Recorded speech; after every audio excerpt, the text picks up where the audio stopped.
अस्सलाम वालेकुम। मेरा नाम है डॉक्टर अब्दुल मन्नान और मैं हूँ आपका फिज़िकल थेरेपिस्ट। इससे पहले कि हमने वीडियो में बात की थी कि लोग जो कंप्लेंट कर रहे थे कि रमज़ान में हमें मसल पेन शुरू हो जाता है, उसकी क्या वजूहत होती हैं और हम उसको कैसे कंट्रोल कर सकते हैं। तो उसके बाद से बहुत से पेशेंट्स ने कंप्लेंट की, ख़ासकर जो ऑनलाइन पेशेंट थे लॉकडाउन की वजह से जो क्लिनिक पर नहीं आ सकते थे। उन्होंने ये कॉल करके और सोशल मीडिया पर मैसेज करके बार बार ये कंप्लेंट की थी कि हमें जॉइंट पेन जो है वो रमज़ान में शुरू हो जाता है। और ख़ासकर वो पेशेंट जिनको पहले भी कभी रहा हो, कोई आर्थराइटिस का मसला हो, तो रमज़ान में आके वो दोबारा एग्जैजरेट कर जाता है, ज़्यादा बढ़ जाता है और फिर से शुरू हो जाता है। तो इसकी क्या वजूहत हैं और हम इसको कैसे ट्रीट कर सकते हैं, तो आज की वीडियो में उसी पर बात करते हैं। तो जहाँ तक बात है इसकी वजूहत क्या हैं, इसकी काजेज़ क्या हैं, तो इसकी मुख्तलिफ़ काजेज़ हो सकती हैं।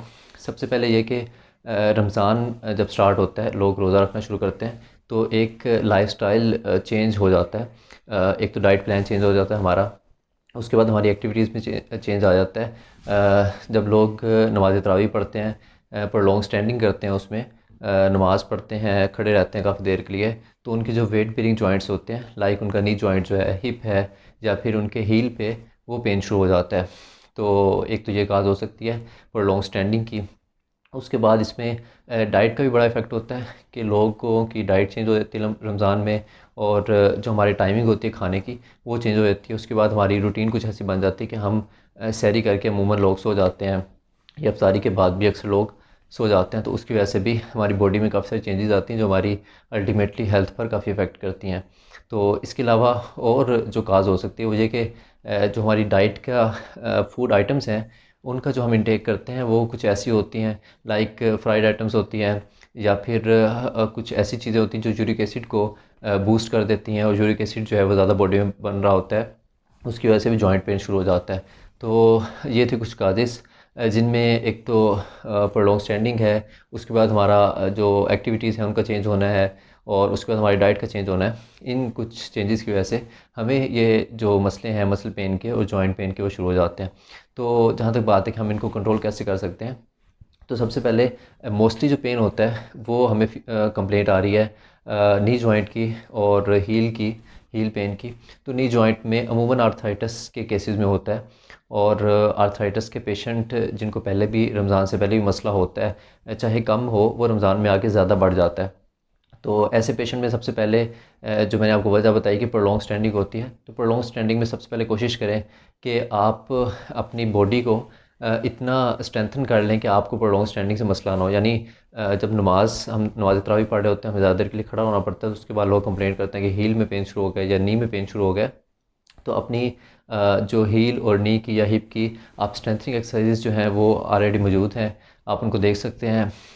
आप स्ट्रेंथनिंग एक्सरसाइजेज को प्रैक्टिस करें, उनको स्ट्रेंथन करें अपने जॉइंट्स को, ताकि आपकी जो पेन जो है वो कंट्रोल हो जाए। उसके बाद हम बात करते हैं हमारी एक्टिविटीज़ की या डाइट की। तो जहाँ तक बात है डाइट की, तो डाइट में कुछ चीज़ें ऐसी होती हैं जो आप कोशिश करें कि ना यूज़ करें या उनको कम कर दें। लाइक जो तली हुई चीज़ें हैं, आप उनका इस्तेमाल कम कर दें।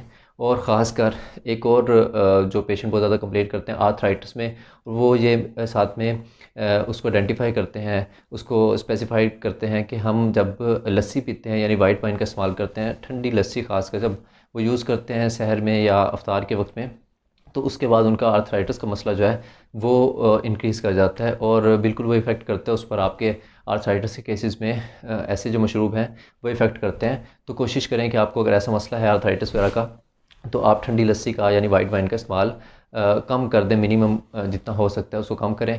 उसके बाद जो अपनी डाइट है उसमें फ्राइड चीज़ें निकाल लें, और फ्रेश जूसेस जो हैं उनका इस्तेमाल ज़्यादा करें, सब्जियों का इस्तेमाल ज़्यादा करें। और अगर आपको यूरिक एसिड वगैरह का मसला पहले था, या अगर अभी आपको महसूस होता है कि आपके छोटे जॉइंट्स में भी, उंगलियों के जॉइंट्स में भी, और पाँवों की उंगलियों में भी, और दूसरे बड़े जॉइंट्स में पेन शुरू हो रहा है, तो आप यूरिक एसिड को भी ज़रूर मॉनिटर किया करें, उनको आप अपना चेकअप करवाएं। और अगर ऐसा कोई मसला है तो यूरिक एसिड को भी कंट्रोल करें, यानी जिन चीज़ों से यूरिक एसिड बढ़ता है उनको भी आप कंट्रोल करें, तो आपकी ऑटोमेटिकली जो पेन है वो कम हो जाएगी। उसके बाद हम तीसरी जो काज है वो हमारी एक्टिविटीज़ की है। हमारी एक्टिविटीज़ चेंज हो जाती हैं रमज़ान में, तो उसकी कोशिश करें कि आप अपनी वॉक जो है उसको कंटिन्यू करें, यानी इफ्तार के बाद आप कुछ देर के लिए वॉक ज़रूर किया करें, आप हल्की फुल्की जॉगिंग करें। और जो खाना खाने के बाद फ़ौरन से सो जाना है, इसको भी आप अवॉइड करें, सहर के बाद भी सहरी के बाद आप नमाज़ पढ़ें, नमाज़ करने के बाद कुछ देर आप कुरान पढ़ लें या कुछ देर आप अपनी एक्टिविटीज़ करें, थोड़ा वॉक शाक कर लें। उसके बाद आप फिर रेस्ट करना चाहें तो रेस्ट करें, लेकिन खाने के फ़ौरन बाद ना सोया करें। तो ये चंद टिप्स थे जो जॉइंट पेन में काफ़ी फ़ायदेमंद साबित होते हैं। और लोग जो बार बार कंप्लेंट कर रहे थे कि रमज़ान में हमें ख़ासकर जॉइंट पेन शुरू हो जाता है, तो हम उनको कैसे कंट्रोल कर सकते हैं। तो आप इन जो टिप्स को फॉलो करें तो इंशाल्लाह आपका जो जॉइंट पेन है वो कम हो जाएगा। और अगर आप स्ट्रेंथनिंग की वीडियोस देखना चाहते हैं अपनी नी की स्ट्रेंथनिंग की या हिप की या हील पेन की, तो ऑलरेडी मौजूद हैं चैनल पर, आप उनको विज़िट करके उनको फॉलो कर सकते हैं और आप स्ट्रेंथनिंग भी करते रहें। ये थे कुछ क्विक टिप्स जो पेशेंट बार बार कंप्लेंट कर रहे थे हमें अपनी जॉइंट पेन के बारे में, उसके मुतालिक ख़ासकर रमज़ान में जो उनको फ़ील हो रहा था। तो आपको अगर कोई भी मसला होता है किसी भी किस्म का अपनी हेल्थ के रिलेटेड, तो आप भी हमें कमेंट्स में पूछ सकते हैं या फिर हमारा सोशल मीडिया पे किसी भी प्लेटफॉर्म पे आप हमें इनबॉक्स करके, तो अपने हेल्थ रिलेटेड जो भी इश्यूज़ होते हैं आप उनको इनबॉक्स करके पूछ सकते हैं। हम इंशाल्लाह उसको ज़रूर एड्रेस करेंगे और जितना सिंपली हो सके हम आपको उसके मतलब डिटेल्स बताएंगे ताकि आप अपनी हेल्थ के मतलब अवेयर रह सकें और उसको बेहतर तरीके से कंट्रोल कर सकें।